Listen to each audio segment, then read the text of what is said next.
Giorno 7 dicembre Confagricoltura riunisce i propri collaboratori dando con un momento importante di confronto, di seminario, ecco, un convegno dove si parlerà delle tante attualità del settore dell'agricoltura ma anche del futuro. Ecco, qual è il futuro dell'agricoltura?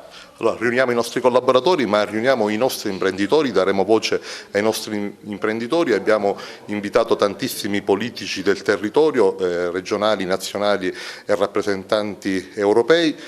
C'è la nostra rappresentanza regionale e nazionale di Confagricoltura, sarà il nostro Presidente nazionale Gianzanti a essere presente. E tanto della società civile, i sindaci, la Chiesa, il signor Butera.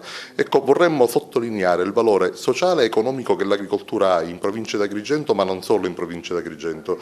In un momento di profonda crisi, in un momento in cui prodotti che non sono siciliani, che non sono italiani, invadono le mense poi di ognuno di noi, prodotti spesse volte senza alcuna tracciabilità, prodotti spesse volte, ahimè, non salutari, che non solo fanno male alla salute, ma fanno un grande danno alla nostra economia, un'economia praticamente che non vive la gran parte di agricoltura e turismo nel nostro territorio, anche perché non ci sono grandi industrie. Quindi ecco il valore sociale poi dell'agricoltura tutta.